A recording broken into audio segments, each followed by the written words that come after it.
Zend and Rightscale have been working together for a while, and Zend has recently announced some interesting technologies at our ZendCon conference a couple weeks ago that are related. And what I'm going to show you is how you can quickly create an environment, get it up and running in just a few seconds, use the Zend technology to develop an application, and then using Rightscale, deploy it to Amazon, deploy it to Rackspace, and ultimately, because the templates are multi-cloud, you'll be able to deploy to all the other targets that Rightscale eventually provides.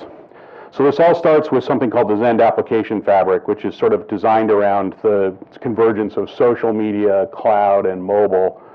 And when you look at what the next generation of workload is doing, people are worried about delivering end user experience. Things move rapidly. There's APIs everywhere. Elasticity is obviously the important aspect for this crowd. I'm talking about how things have to scale. And people are basically adopting either open standards or de facto open standards. I mean, there really is no standard organization that defines what PHP is, but by pretty much definition, it's a standard. I mean, it is what it is, and that's how it works. PHPcloud.com is a Zend brand.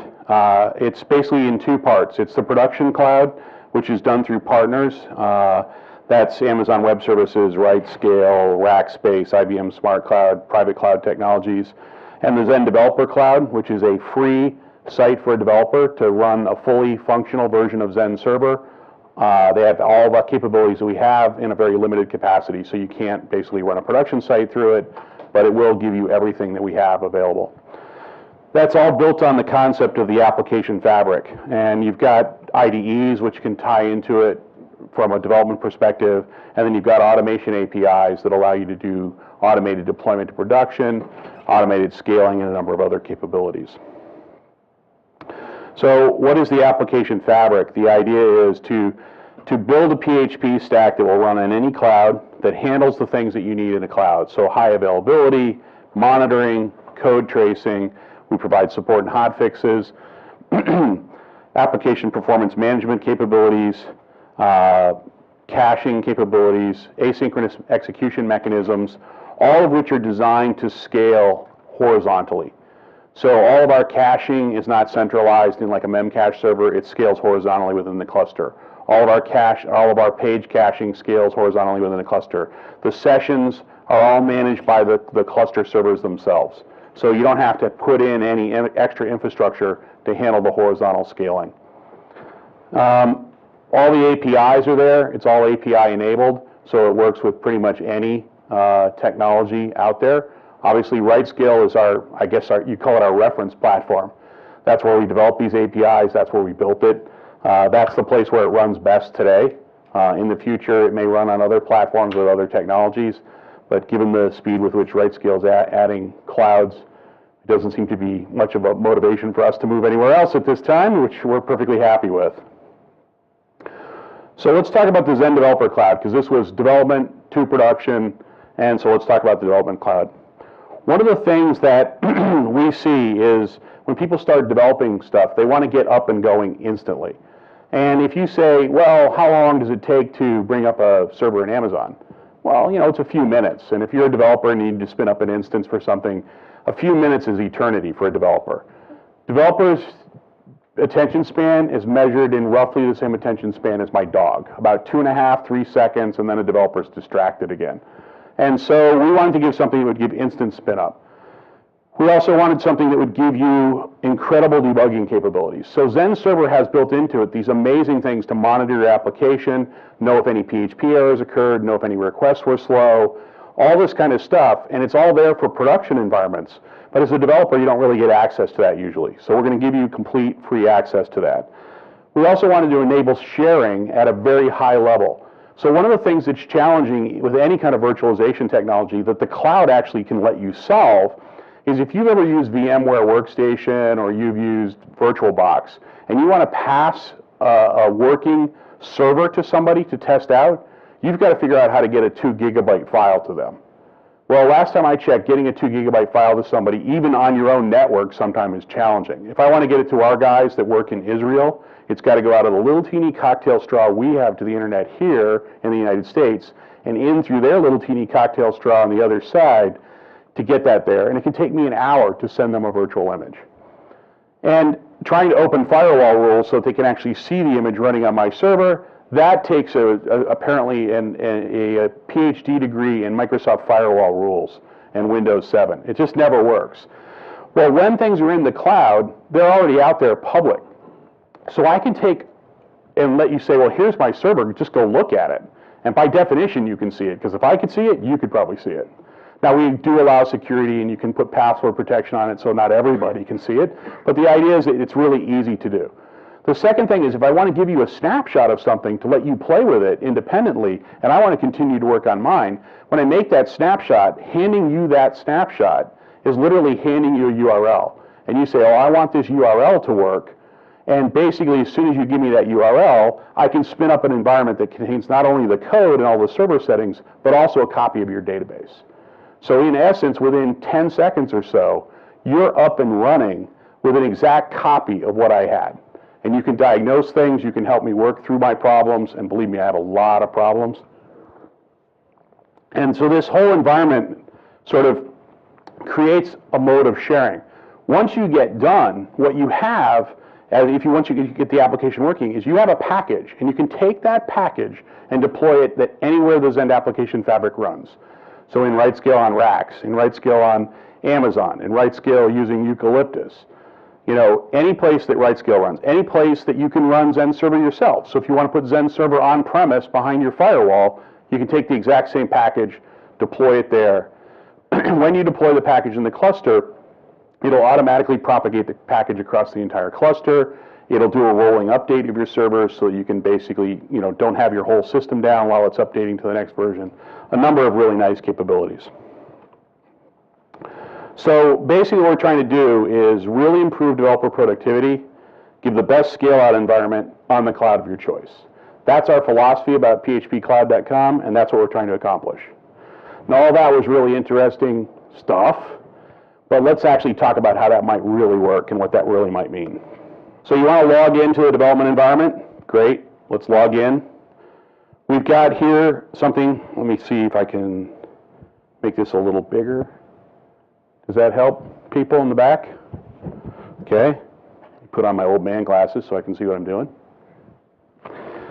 What you've got here is an account, and you can set up access keys for permission and SSH keys, and you have containers. Containers are basically running instances of Zend Server. So here, if I click on it, I can see what's running in this container. And this is a sample application that we throw on every container when we first create it, because when we didn't throw something in there, somebody said, how do I know it's working? So this little sample application is thrown in. You can delete that sample application if you want. It doesn't really matter. Okay? I can come in, and I said I can create a container really quickly.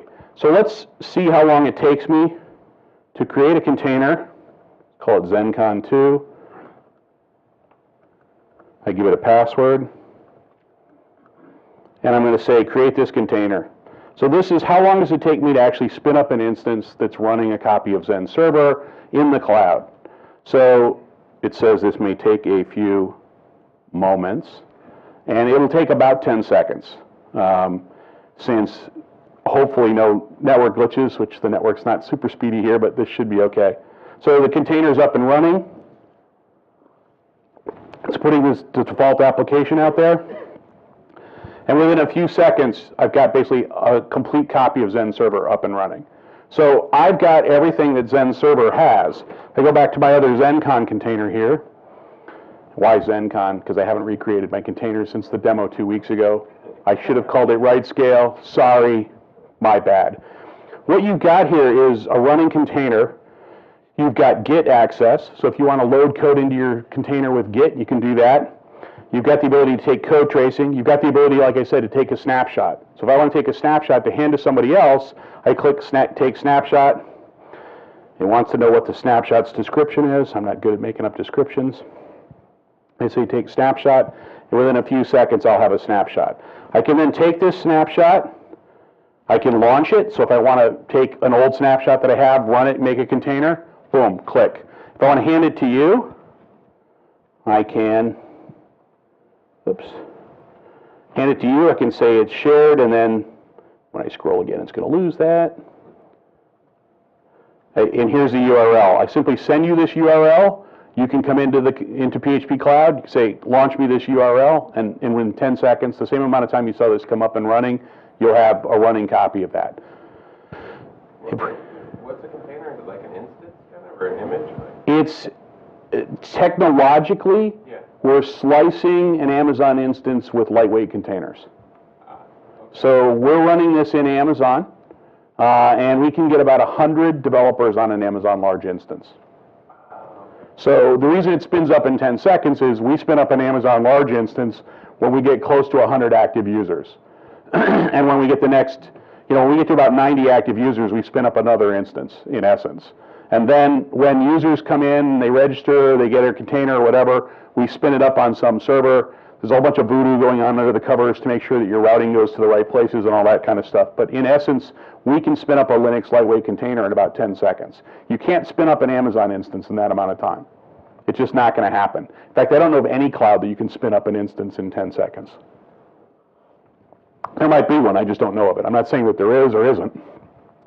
So I've got my two containers here with my applications in them.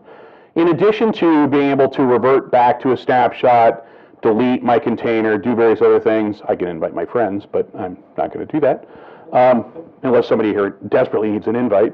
In addition, I can go into any individual container, and I can add and remove applications in that container. So I can say, well, let's add and remove an application. So if I want to add an application to that container, say new application, it'll give me a list of applications that I can create. So I can create an empty PHP application, so I can create it and then upload code into it with Git. I can create an empty Zend Framework application.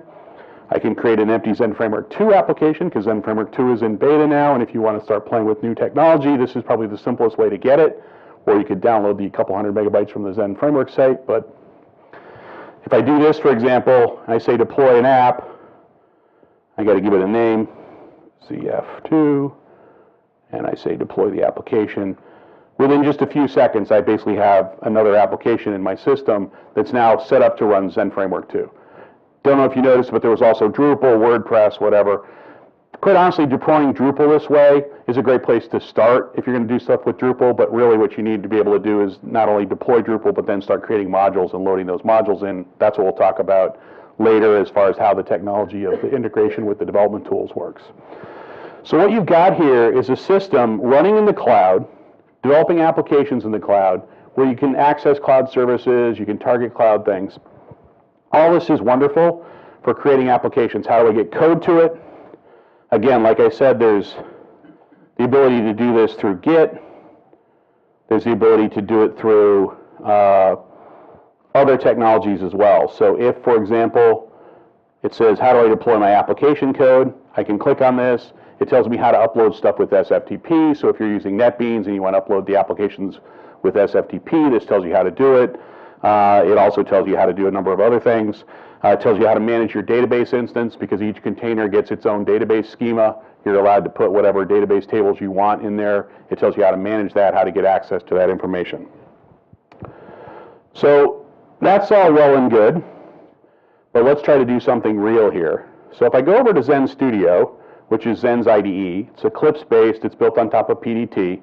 PDT is out there, it's free. If you don't want to pay Zend for Zend Studio, download PDT. All of the same stuff works with PDT within reason.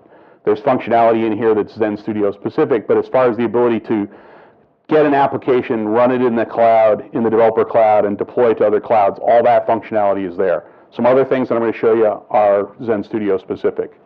So I might come in here and say, well, let's open a new project from GitHub. So I just want to go out to GitHub. I want to get my project. Let's call it demo. I'm going to say the user is ZenCon. I say test the connection. It's basically going out to my ZenCon DevCloud account, making sure that it all works. I say finish. And then it's going to come up and show me all of the containers it finds out there.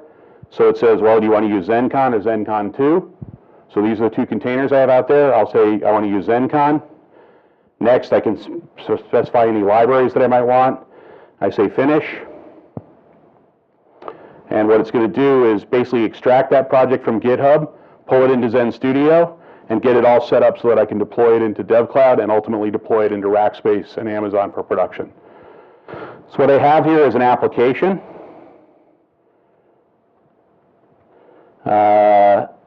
I know what I did wrong. I set my font to 150% instead of 125. Sorry, folks. Basically, what I have here is an application. This is sort of a packaging mechanism that Zend has for applications, and this is part of the application fabric. I can put in, summary of the application. I can put in a description of what it is. Ultimately, what it's doing here is it's creating an XML file that is a deployment file, and this deployment file can also specify things like triggers, which are scripts that I want to run during various parts of the deployment process, like pre-staging, post-staging. There are also other things that I can do, such as dependencies. I can say I have a dependency on a specific PHP version, and it'll say, okay, what's the minimum PHP version that you have to have? What's the maximum PHP version you allow? I can do dependencies on things like PHP directives. And we have code completion here, so if you can't remember what a directive is, you can hit Control Space, and it'll give a list of all the PHP directives that are out there. And so you can basically specify things about this deployment environment that you need. I'm not going to do that. It's not all that interesting. I'm going to go back to the overview. So, am I going to be able to get this to work? That's my next question. So in addition, we've got a number of other interesting things we can do. We've got this application here, and let's just assume that it works. It probably won't, but let's just assume that it does. And I'm going to just launch this PHP application. So what it has to do in order to launch this application is it has to update the developer cloud, so it's testing that it can connect, and I have about a 50-50 chance on this network that will work right the first time through, but I lost a 50-50 coin flip. Has to do with a race condition between the diagnostics of the connection. Oops.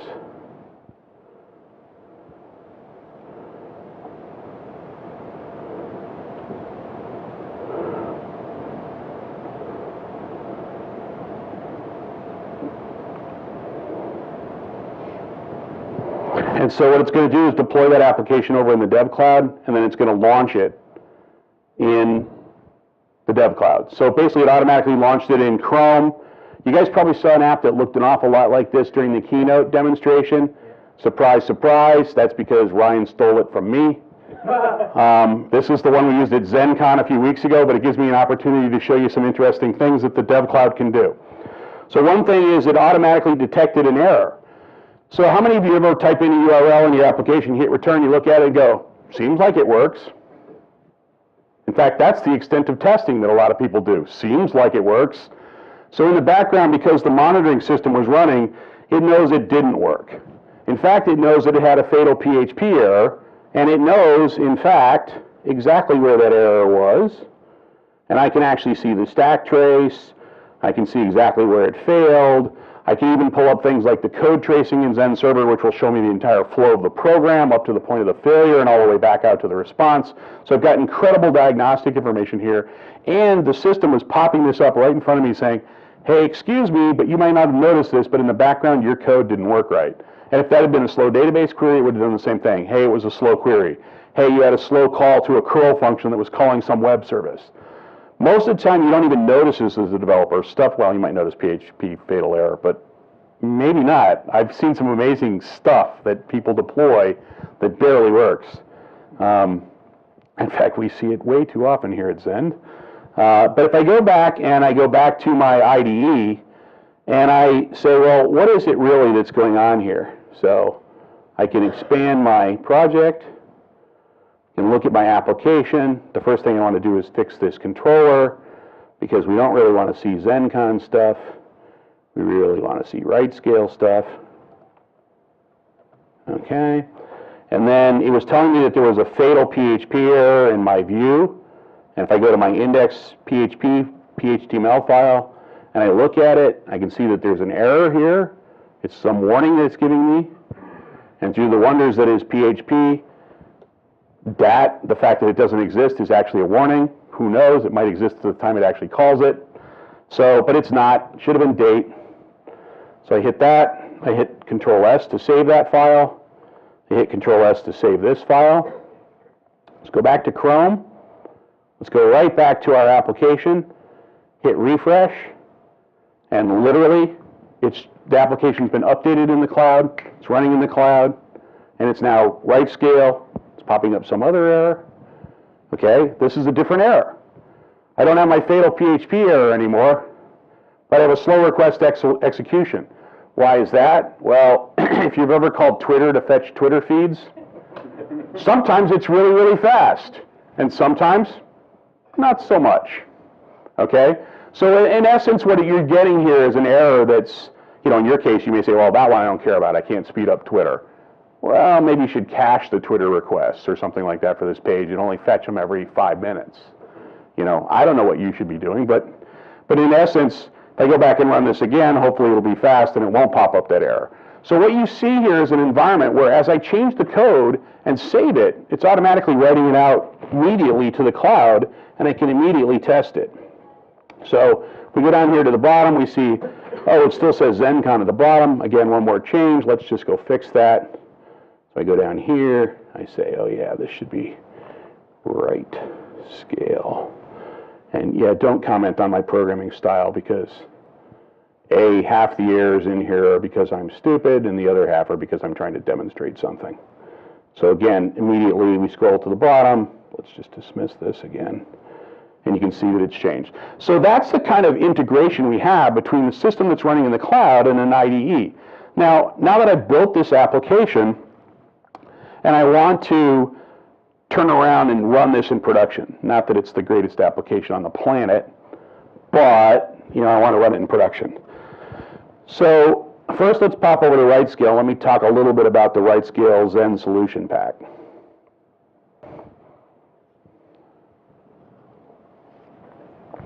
Can everybody see that? Can I shrink it and can you still see it a little bit? You see that in the back or not? Yes? Blind people move to the front. So what we have here is a deployment that was built with the templates in the macro for the Zend Rightscale solution pack. So in this particular case, it's even a weirder one. This is a hybrid that I created on purpose to demonstrate something that's probably stupid, but shows the flexibility of Rightscale. So in this particular template, in this particular deployment, I actually have a load balancer running in Amazon using HA proxy, talking to a cluster of servers running in rack space. Now, why would you do that? I don't know. I was just trying to come up with something that would show that you could actually do it if you really wanted to and have stuff in multiple clouds within the same deployment. This was my dumb idea. I wouldn't recommend this for production, but at least it shows the idea. So if we look at this, for example, we'll see that it's running inside Amazon, as you can see here. If we go back and we look at the Zend Server Cluster Manager, we'll see that it's running inside Rackspace. You can see that it's Rackspace Cloud, a 1 gigabyte server. And if we go back and look at the scaling array down here at the bottom, you can see that we have a scaling array with 3 operational, one that's stranded. I left it that way on purpose. When it came up this morning, for some reason, one of the things stranded. But if we go look at the array that's out there, it was set up to basically say that it needed a minimum of 3. So when my array was enabled and one of them stranded coming up, guess what Rightscale did? Said, well, let me start a 4th one. I could probably go look at why this thing stranded during startup. Probably my own fault for something that I did. Come on, you can do it. Did I not click on this? No, you did. They did. It's either the network or... So what I've got here is I've got a deployment that's running essentially the Zend solution in Rightscale, in this case Rightscale and Amazon and Rackspace all together in one lovely conglomeration of stuff. I'm not going to wait for that. I'm going to go back to, hopefully go back to, if I go to my other deployments that are out there, you can see that I have a deployment in Amazon here somewhere. Where's my Amazon deployment? All right, let's try that again.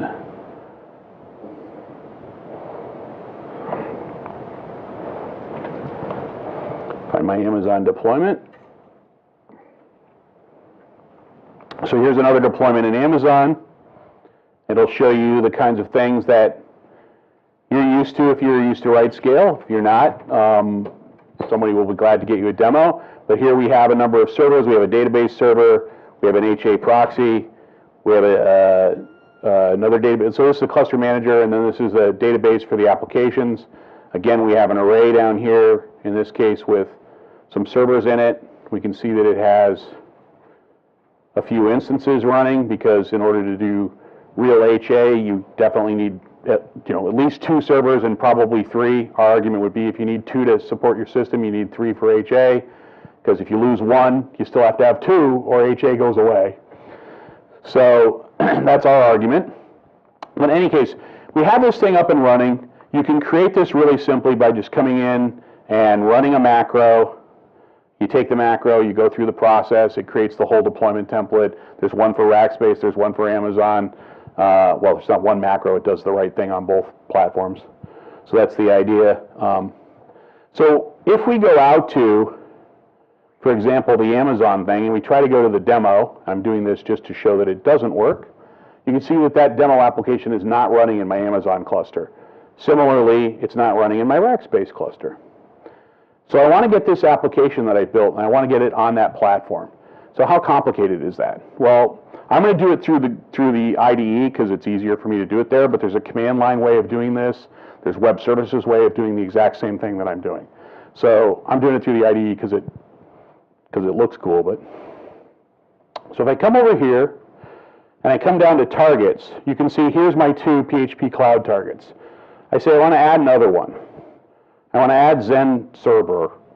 They say next. It says, where do you want to put this? I say http://. Okay. He wants to know a secret key. So this is basically an API key. In order to provide security, we don't want to let anybody just deploy any arbitrary application to your particular cluster. You might be angry with us if we allow them to do that. So basically you have to have an API key. So if I pop back over to Chrome, and I go to the Amazon Rightscale UI, and I go to Administration, API Keys, I need this secret key in order to make this all work. So I pop back over here, I put this in, I say Test, it's going to validate that in fact that seems to be a valid target. I say Finish.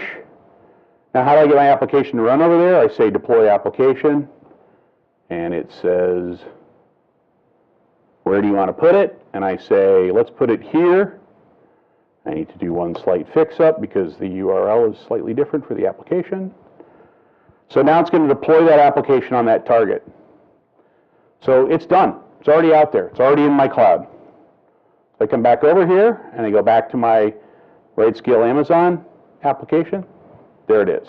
So literally, that's how quick it can get out to that cloud. Now, granted, this is a small little application. It doesn't take very long to transfer it over the wire, but the same application that runs in DevCloud, the same application you can build with the IDE in that very interactive way, you can easily turn around and deploy to any production environment as long as you can reach the Zend Server Manager and say, here's an application I want. Just to give you an idea, if you deploy Drupal or something moderately large, the time that we took there took about a second, will take about 10 seconds. It really doesn't take all that long because it really only has to stream the PHP code and it's zipped and compressed anyway. So unless you're talking about something that's truly massive, it's not going to take very long. Again, if you're deploying into production, that's probably not your primary consideration, but you get the idea. Now again, how do we do that same thing for Rackspace? Because, well, we got to add Rackspace to this whole equation. At least our friends at Rackspace would like it if we did that. Again, we just need another target.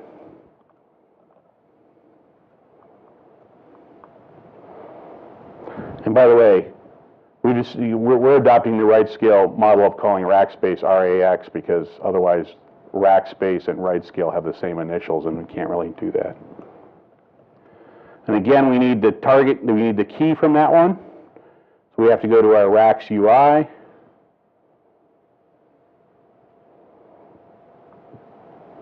And we need to get our API key again. And no, it's not the same API key. And I don't believe there's any way to make them the same API key. And that would probably be stupid anyway. I say test connection. I say finish. Now I want to deploy that application again. And I say I want it on racks. Finish. And there you go. It's basically running over there on racks. Don't believe me? There it is. So we're talking about a system where you can basically, within a few seconds, have a development environment up and running. You can interactively work in that development environment. You can modify things. You can change things. Turn around and deploy them, instantly to your development environment. Work in the cloud. Have access to all the cloud services. So if you want to use Amazon Simple Queuing, you want to use other web services that are in the cloud, they're all available to you. You can turn around, take that application. What it's really doing under the covers here is it's bundling that application up into a zip file with the deployment descriptor information. It's sending it across the wire through web services to the other cluster, saying, please deploy this application. So if, for example, I went back into the application and I modified it in some way, and I can do that, I'll just come back in here and change one thing to be, I don't know, XXX.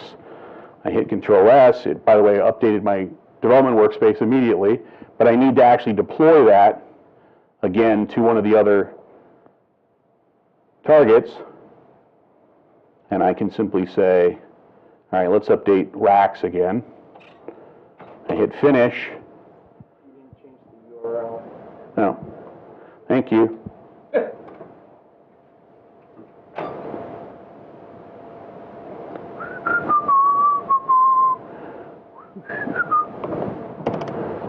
Which explains why it didn't bitch, saying, hey, that application's already out there, because it put it out there as a bad name, and basically said, do you want to update the already deployed application? I say, yes, that's what I would like it to do.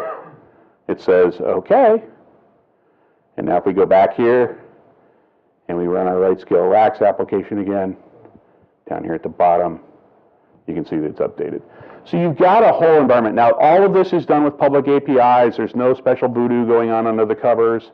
So there's command line versions of all of this. If I could have just as easily said, Zend deploy dash target, blah, blah, blah. You have to build and name the targets, but that's just to keep you from typing 37 parameters on the command line over and over and over again. You saw the parameters I had to put in. It was name of target, key name, API key.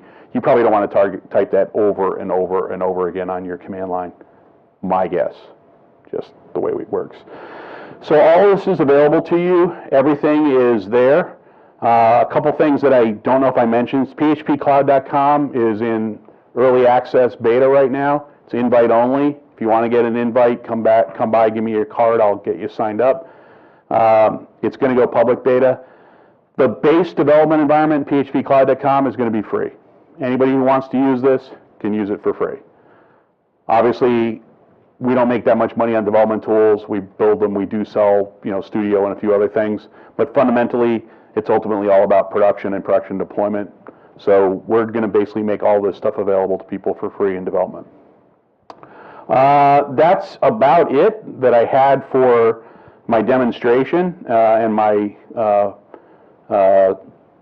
presentation. I think I have like one more slide, but I don't know that it's all that important. About our partnership, why did this partnership get started in the first place? Basically, about 37% or 30%, whatever you want to call it, of Rightscale's customers use PHP today. We think we can provide them with a superior solution.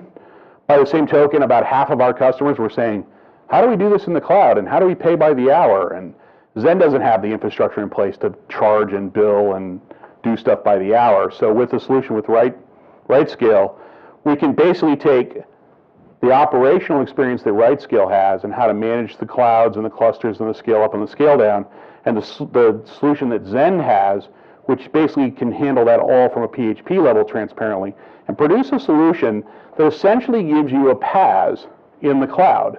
But what's different about a lot of the PaaSes you see in the cloud today is it's your PaaS. So if you don't like MySQL and you want to swap it out and put in Oracle, go for it. Swap it out, put in Oracle. I like to say PASs are like shoes, okay? Now, if we look around this room, I bet we're not all wearing this shoe, okay? 2 reasons we're not wearing this shoe. 1, my feet are not the same size as yours. That's a problem right off the bat. Now, PAS theoretically handles that with scaling, so we could call it stretchy shoes. But realistically, you may not like this style of shoe. I happen to. Other people like sneakers. You know, people wear different stuff. And you can't have a PAS that's going to fit everybody. Or if you do, it's a PAS with 27 knobs to select what you want in the first place. And then, is that really a PAS if I have to say, well, I want MySQL, and I want this, and I want that? You're really going to have to tune it and customize it anyway. So in essence, Google App Engine, great idea, interesting technology, probably not going to work for everybody. At some level, you want that level of control, and that's what we're producing here. So basically, this is what we're shooting for. Development done right, fast, elastic deployment on any cloud you want.